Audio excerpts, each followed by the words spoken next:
തിരുവനന്തപുരം കോർപ്പറേഷനിലെ ബി.ജെ.പി. സ്ഥാനാർത്ഥി പട്ടിക പൂർത്തിയാക്കുമ്പോൾ തൈക്കാട് വാർഡിലെ സ്ഥാനാർത്ഥിക്ക് ചില പ്രത്യേകതകളുണ്ട്.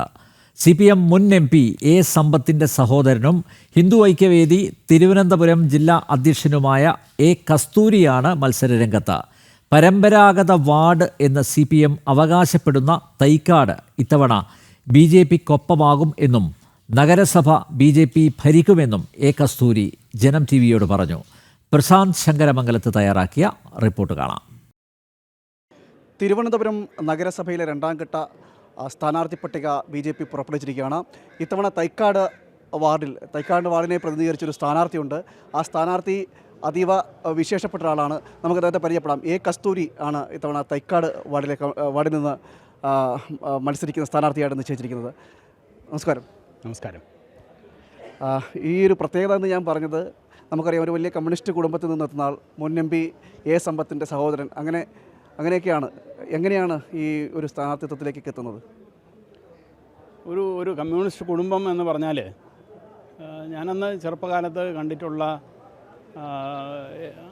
അച്ഛൻ്റെ അടുത്തുള്ള അമിതമായ ആദരവും ഒരുതരം അഡ്മിറേഷനും. കാരണം രാവിലെ മുതൽ രാത്രി 1 മണിയായാലും 2 മണിയായാലും യാത്രയൊക്കെ കഴിഞ്ഞ് തിരിച്ചു വന്ന് കിടന്ന് ഉറങ്ങുന്ന മനുഷ്യൻ കാലത്തെ ഒരു 5 മണിയൊക്കെ ആകുമ്പോൾ ഞങ്ങളുടെ നടയിൽ ഒരു തട്ട് വരും. അത് വരുന്നത് അന്ന് നമ്മുടെ സമൂഹത്തിൻ്റെ ഏറ്റവും താഴെ തട്ടിലുള്ള പൊതുസമൂഹം പൊതുവെ വെറുക്കപ്പെടുന്ന മനുഷ്യർ. കാരണം അദ്ദേഹത്തിൻ്റെ എല്ലാം, എൻ്റെ അച്ഛൻ്റെ എല്ലാം രാഷ്ട്രീയ പ്രവർത്തനം തുടങ്ങുന്നത്, ആദ്യത്തെ ട്രേഡ് യൂണിയൻ പ്രവർത്തനം എന്ന് പറയുന്നത് തോട്ടിത്തൊഴിലാളി യൂണിയൻ. അറിയാമോ? നമ്മളൊന്നും കണ്ടിട്ടില്ല. മനുഷ്യൻ്റെ മലം തലയിൽ ചുമന്ന് കൊണ്ടുപോകുന്ന തോട്ടിത്തൊഴിലാളി, അവരെ സംഘടിപ്പിച്ചു. അങ്ങനെയാണ് ഈ പ്രവർത്തനം തുടങ്ങുന്നത്. അതൊക്കെ കഴിഞ്ഞിട്ടാണ് മറ്റ് രാഷ്ട്രീയ പ്രവർത്തനങ്ങളും പിന്നെ CITU ഒക്കെ വരുന്നത്. അദ്ദേഹം സ്കൂളിൽ പഠിക്കുമ്പം തന്നെ അദ്ദേഹം സ്റ്റുഡൻസ് കോൺഗ്രസ്സിൽ പ്രവർത്തിച്ച് 3 പ്രാവശ്യം സ്കൂളിൽ നിന്ന് ഡിസ്മിസൽ വാങ്ങിപ്പോയി സ്വാതന്ത്ര്യ സമരത്തിൽ പങ്കെടുത്തതിന് വേണ്ടി. അതിനുശേഷം അന്നത്തെ 10ാം ക്ലാസ് മെട്രിക്കുലേഷൻ പാസ്സാവുകയും അന്നത്തെ BL വരെ പോയി, മദ്രാസിൽ പോയി വരെ BL എടുത്ത് പാസ്സായ മനുഷ്യനാണ്.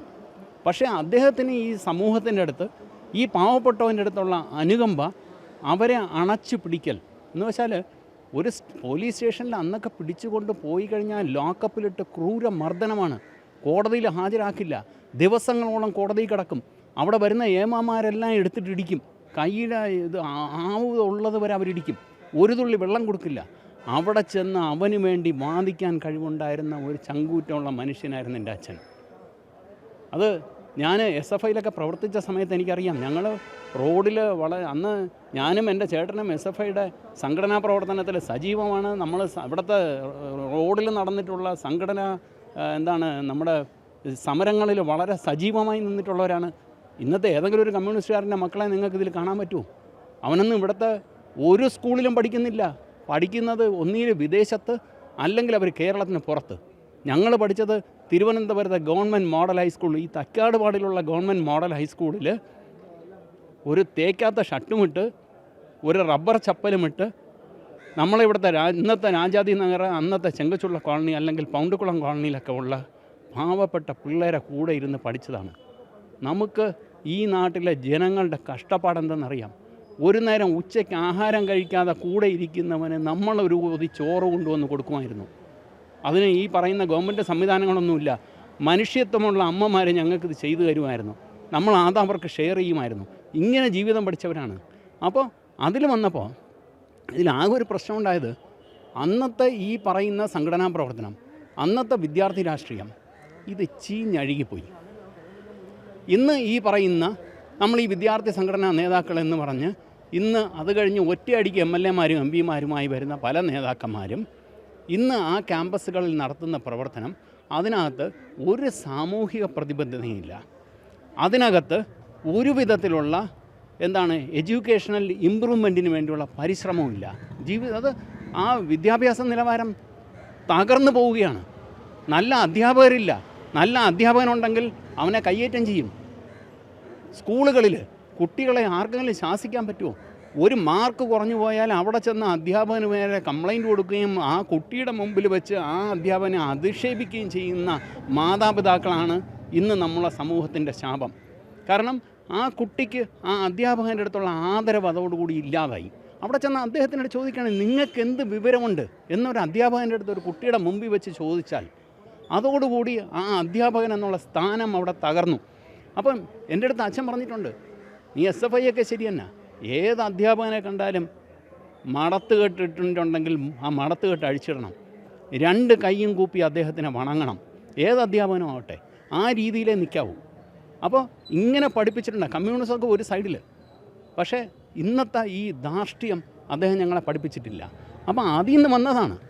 അതിൽ നിന്ന് വന്നു കഴിഞ്ഞ് പിന്നെ ഈ ധാർമ്മികത ഇതിൽ നഷ്ടപ്പെട്ട് കഴിഞ്ഞപ്പോൾ ഈ സമൂഹം അധപ്പതിച്ചു പോകുന്നു എന്ന് കണ്ടത്. നഷ്ടപ്പെട്ട ധാർമ്മികതയാണോ തിരിച്ച് മാറി ചിന്തിക്കാൻ പ്രേരണയായത്? തീർച്ചയായിട്ടും ഇതിൻ്റെ അടിസ്ഥാനം നഷ്ടപ്പെട്ടത് നമ്മൾ ഈ പറയുന്ന ഭാരതീയത നമ്മളെ സംസ്കാരത്തിൽ നഷ്ടപ്പെടുന്നു. പ്രത്യേകിച്ചും കേരളത്തിൽ ഇന്ന് നമ്മൾ നോക്കിക്കഴിഞ്ഞാൽ ഉത്തരേന്ത്യയെക്കുറിച്ച് നമ്മൾ എന്തൊക്കെ മോശം പറഞ്ഞാലും ഈ പറയുന്ന ഒരു പ്രായമായ ഒരാളെ നമ്മൾ അവിടെ ഒരു വീട്ടിൽ ചെന്ന് കഴിഞ്ഞാൽ അവിടുത്തെ എത്ര ധനികനായാലും നമുക്ക് കാണാം വന്ന് കാലി തൊട്ട് തൊഴും. ഞാൻ മഹാരാഷ്ട്രയിലൊക്കെ 5 വർഷം ഇരുന്നിട്ടുണ്ട്. 2 വർഷം ഞാൻ IIT ബോംബെയിൽ പോസ്റ്റ് ഗ്രാജുവേഷൻ പഠിച്ചിട്ടുണ്ട്. അപ്പോൾ എനിക്ക് അവിടെ അറിയാം. ഉത്തരേന്ത്യയിൽ ഹരിയാനയിൽ ഞാൻ ജീവിച്ചിട്ടുണ്ട്. അവിടെ പോയി കമ്പനിയിൽ വർക്ക് ചെയ്യുമ്പോൾ നമ്മൾ ഈ സംസ്കാരം കണ്ടുപഠിച്ചതാണ്. പക്ഷേ ഇവിടെയൊക്കെ കൊച്ചുകുട്ടി പോലും ഒരു പ്രായമായ മനുഷ്യൻ വന്നാൽ കാലുമേ കാലുപൊട്ടിരിക്കും. കാരണം അവൻ ഇംഗ്ലീഷ് പഠിച്ചു പോയെന്നുള്ള അഹംഭാവമാണ്. അപ്പോൾ ഈ ഒരു രീതി അവനിൽ ഉണ്ടാക്കിയെടുക്കുന്നത് അവൻ്റെ അച്ഛനും അമ്മയും തന്നെയാണ്. കമ്മ്യൂണിസം പകർന്നു കൊടുത്തതാണെന്നാണ് പ്രധാന ഫാക്ടറാണ്. അധ്യാപകരെ ധിക്കരിക്കാൻ പഠിപ്പിച്ചത് കമ്മ്യൂണിസ്റ്റ് നേതാക്കന്മാരാണ്, പ്രത്യേകിച്ചും ഇടതുപക്ഷ സംഘടനാ നേതാക്കന്മാർ. തിരുവനന്തപുരം പോലൊരു വലിയ നഗരസഭ, തലസ്ഥാന നഗരമാണ്. അപ്പോൾ ആ നഗരസഭയിലേക്ക് എത്തുകയാണ്. അവിടെ മത്സരിക്കാനായിട്ട് തൈക്കാട് തന്നെയാണ് വരുന്നത്. എത്രത്തോളം വെല്ലുവിളിയുണ്ട്, എത്രത്തോളം ആത്മവിശ്വാസമുണ്ട്? ആത്മവിശ്വാസം പൂർണ്ണമായും ഉണ്ട്. ഒന്ന്, ഈ പറയുന്ന തൈക്കാട് വാർഡ് ഇന്നേ വരെ BJP ജയിച്ചിട്ടില്ല. ഇത് പൊതുവേ CPMന് വളരെയധികം സ്വാധീനമുണ്ടായിരുന്ന ഒരു വാർഡാണ്. പക്ഷേ ഇന്ന് പൊതുവേ ഞാൻ കാണുന്നത്, ഞാൻ ഈ ഹിന്ദു സംഘടനാ പ്രവർത്തനവുമായിട്ടും ധർമ്മപ്രവർത്തനവുമായിട്ടും പലരുമായി സംസാരിക്കുമ്പോൾ എൻ്റെ അടുത്ത് സംസാരിക്കുന്ന പഴയ കമ്മ്യൂണിസ്റ്റുകാരുണ്ട്. അപ്പോൾ അവരെല്ലാം പറയും, അന്നൊക്കെ നമ്മൾ ചെയ്തപ്പോൾ ഉണ്ടായിരുന്ന ഒരു വിഷനുണ്ട്, നമുക്കുണ്ടായിരുന്ന ഒരു ഡിസിപ്ലിനുണ്ട്, ഇന്നത് നഷ്ടപ്പെട്ടു പോകുന്നു, നീ പോകുന്ന ലൈൻ ശരിയാണ് എന്ന് അങ്ങനെയുള്ളവർ വരെ എൻ്റെ അടുത്ത് പറഞ്ഞു. ഇതല്ലാതെ എൻ്റെ കുടുംബത്തിൽ ഒരുപാട് പേര് പ്രായമുള്ളവർ എൻ്റെ അടുത്ത് പറഞ്ഞു, ഇത് ശരിയാണ്, നീ ഇത് നമ്മുടെ കുടുംബത്തിലെ അടുത്ത തലമുറയ്ക്ക് നീ അവർക്കൊരു മോഡലാവണം. ഏറ്റവും പ്രായം കുറഞ്ഞ മേയർ എന്ന നിലയിലാണ് ആര്യ രാജേന്ദ്രൻ വരുന്നത്. പക്ഷേ അവസാനം ഇറങ്ങുമ്പോൾ ഏറ്റവും പ്രായം കുറഞ്ഞ മേയർ നടത്തിയ അഴിമതികളടക്കം കെടുകാര്യസ്ഥലടക്കം വലിയ കണക്കുകളാണ് മാധ്യമങ്ങളടക്കം നേരത്തെ പുറത്തുവിട്ടത്. ഇത്തരം അഴിമതികളെല്ലാം അങ്ങേക്ക് അനുകൂലമായിട്ട് വരുമെന്ന് തന്നെയല്ലേ അങ്ങ് പ്രതീക്ഷിക്കുന്നത്? ഈ പ്രായക്കുറവ് എന്ന് പറയുന്നത് ഒരു പോസിറ്റീവ് ഫാക്ടറല്ല. പ്രായം എന്നുള്ളത് നമ്മളെ അനുഭവ സമ്പത്തിൻ്റെ കുറവാണ്. അത് നമ്മൾ ആദ്യം മനസ്സിലാക്കണം. ഈ പ്രായം കുറഞ്ഞു എന്ന് പറയുന്നത് ഇന്ന് ഈ പിള്ളേർ കാണിക്കുന്ന റോഡിൽ കാണിക്കുന്ന തോന്നിവാസങ്ങൾ, അല്ലെങ്കിൽ അച്ഛൻ്റെ അമ്മയ്ക്ക് അച്ഛൻ എന്തറിയാം അമ്മയ്ക്ക് എന്തറിയാം എന്ന് പറഞ്ഞുകൊണ്ട് ധിക്കാരത്തിൽ പെരുമാറുന്നത്, ഇതിൻ്റെ ഒരു തുടർക്കഥയാണ് ഈ പ്രായം കുറഞ്ഞ മേയർ. പിന്നെ അഴിമതി, പൊതുവേ ഏതെടുത്താലും അഴിമതി, അതിൽ കെടുകാര്യസ്ഥത. ഇന്ന് തിരുവനന്തപുരം പട്ടണത്തിൽ പട്ടി അടിക്കാതെ നമുക്ക് റോഡേ നടക്കാൻ പറ്റുമോ? ഇല്ലേ? എന്ത് ശുദ്ധമായിരുന്ന നഗരമാണ്. ചവറ്, എത്രത്തോളം ചവറാണ് ഇന്ന് റോഡിൽ കൊണ്ട് എറിയുന്നത്. നമ്മുടെ നാട്ടിൻ്റെ മുഖ്യമന്ത്രി കോവിഡ് ലോക്ക്ഡൗൺ നടക്കുന്ന സമയത്ത് എന്നെ ഞെട്ടിപ്പിച്ച അദ്ദേഹത്തിൻ്റെ ഒരു പത്രക്കുറിപ്പാണ്, തെരുവ് നായ്ക്കൾക്ക് ആഹാരം കൊടുക്കണം. തെരുവ് നായ്ക്കൾ തെരുവിൽ കുഴപ്പമുണ്ടാക്കുന്നത് തെരുവിൽ ചവറിടുന്നത് കൊണ്ടാണ് എന്ന് അതിൻ്റെ ഒരാഴ്ച മുമ്പ് വരെ കോർപ്പറേഷനും കോർപ്പറേഷൻ സെക്രട്ടറിയൊക്കെ പരസ്യ പ്രസ്താവന നടത്തിയപ്പോഴാണ് മുഖ്യമന്ത്രി പറയുന്നത് തെരുവ് നായ്ക്കൾക്ക് നമ്മൾ ആഹാരം കൊടുക്കണം. സ്ഥാനാർത്ഥിത്വത്തിലേക്ക് വരുമ്പോൾ കുടുംബത്തിൽ നിന്ന് എങ്ങനെയാണ് ഉള്ള അഭിപ്രായം? സമ്പത്ത് അറിഞ്ഞിരുന്നു? എൻ്റെ കുടുംബം എന്ന് പറഞ്ഞാൽ ഏറ്റവും ചെറിയെന്ന് പറഞ്ഞാൽ ഞാനും എൻ്റെ ഭാര്യയേ ഉള്ളൂ. എൻ്റെ ഭാര്യ എല്ലാ കാര്യത്തിലും എൻ്റെ കൂടെ, എൻ്റെ ഒരു ഉപദേശകയായിട്ടോ എൻ്റെ ഒരു പ്രൈവറ്റ് സെക്രട്ടറി ആയിട്ടോ എൻ്റെ ഒരു സഹായിയായിട്ടോ എൻ്റെ കൂടെ ഉണ്ട്. പിന്നെ അല്ലാതെ നോക്കിക്കഴിഞ്ഞാൽ അച്ഛന് 2 മക്കളെ, അച്ഛനും അമ്മയ്ക്കും ഞാനും ചേട്ടനും മാത്രമേ ഉള്ളൂ.